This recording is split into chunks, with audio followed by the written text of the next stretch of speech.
dadweynaha ku dhaqan degmada Ceelafin oo gobolka Sanaag ayaa si isku mid ah u soo dhaweeyay nabadgelyada laga wado deegaanadaasi degmada Ceelafin iyagoona sheegay degmada muddadii laga waday howlaha nabadgelyada inay ka bilaabeen horumar la taaban karo isla markaana ay dib u soo laabteen aasaaskii bulshada ganacsiga iyo waliba wixii soo aanshihii ummadda waxaan hadaladoodii kamid ah magaalada hadda way soo furantay ganacsigii yaryara waa socdaa dadku way saddex galay wax rabshado dambana kama dhicin dadku way saddex galay ganacsigeena aad iyo aad buu socdaa insha Allah waxaan rajaynaynaa shirka in maxay tahay wax wanaagsan ka soo baxaan ammaankayguna aad iyo aad maanta u fiican yahay barwaaqan ku jira dadku way saddex galay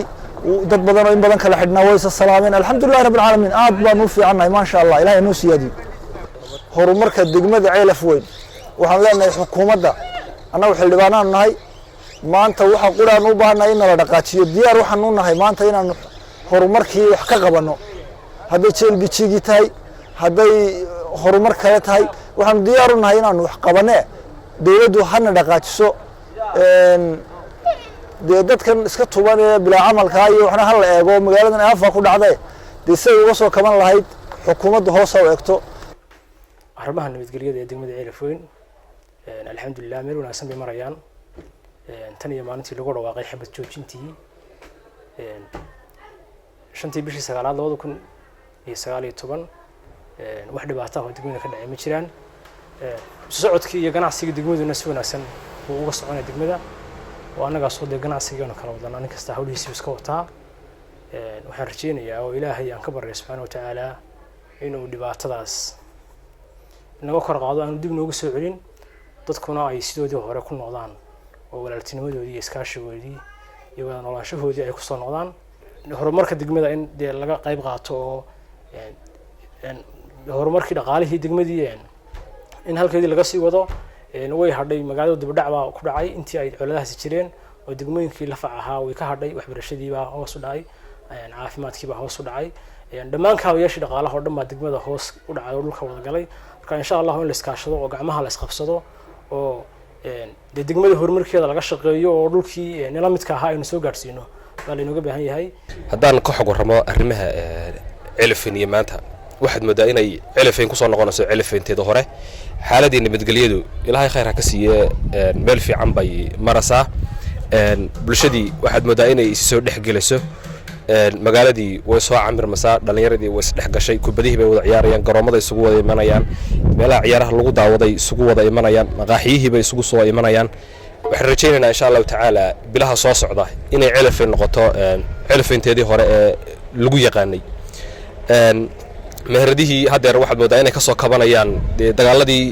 saameeyay oo meheradu berigi hore way wada xidhnaayeen magaalada Istreerkaas dhaag buha askar iyo dameerun baa dhexmar jirtay riyo hadeer magaaladii alxamdulillaah rabbil caalamiin dhalinyaradii way jirtaa waa la isdhex galay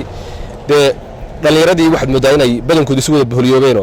suuqa hadda soo marto saaxiibka hadda isu timaadaan saacadeedan isii deynayeen way 4 sano ayadana sarag oo wad suxiisteen marka waxaan leeyahay halka laga sii wado dhalinyaradana waxaan leeyahay qof kasta aba walaalkii ama saaxiibkii ha dhiiri geliyo ha ka shaqeeyo sidii uu saaxiibkiisa kala soo kaxayn lahaa oo la isu dhex gali lahaa oo looga shaqeyn lahaa nabadgelyada way dambe inoo wada jirta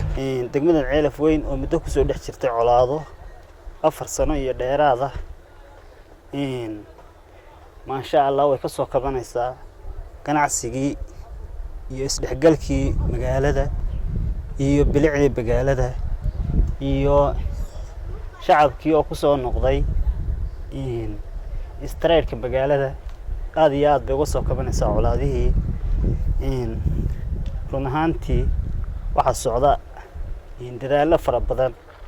lagu soo celinayo nabadda Ceelafweyn aad iyo aad nahay dhalinyarada aad iyo aad baan u taageersanahay nabadgelyada ay wadaan odayaashu haddaan dhalinyarada nahayna waanu la shaqaynaynaa waxa weeye waanu garab taaganahay waxa weeye wixiina soo maray inaan dib u soo noqon baanu ku dadaalaynaa nabadgelyada Ceelafweyn insha Allah bismillaah kariim ahla jeenayna in dadkii walaalaha ahaa sida ay makaba wadaan ay hawsha gamca isla qabsadaan oo ay dhameeyaan waana dhamaanaysaa insha Allah bismillaah kariim maanta xaaladdu waxay maraysaa meel aad iyo aad u fiican إلهي مهدي نبتقليدي ويسو يفيسا ويسو شعبحضي إلهينا سبحانه وتعالى وحو قرنسيي لبدا بيرودي ولا لا دباتو دخ مرتي إن شاء الله بالم الله كريم إلهي وحنو كرجينينا wixii dhibaatana soo maray inay ku dhamaadaan sanadkan dhamaadkiisa ay raacaan sanadka dhalanaya insha Allah hadii Ilaahay ina gaarsiiyo 2020kana inuu noqdo sanadkii horumarka sanadkii nabadgelyada sanadkii barwaaqada sanadkii isdhexgalka iyo sanadkii horumarka iyo guul soo hoysay deegaanka degmada Ceelafweyn oo lagu ilaabo wixii hore ee dhacay anagoo ku nool degmada Ceelafweyn dhibaato fara badan soo maray iyo colaad ragaadisay degmada haday bulsho tahay haday waxbarasho tahay haday malcaamad tahay haday iskuul tahay alxamdulillah rabbil caalamiin maanta waxaan u mahadnaqaynaa Allah subhanahu wa ta'ala na abuurtay inuu soo celiyay xaydaanka nabadgelyada anagoo shacabkii ganacsadayaasha ah ee ku haysay meherada waxaan Ilaahay ugu shukrinaqaynaa mar labaad iyo saddexaad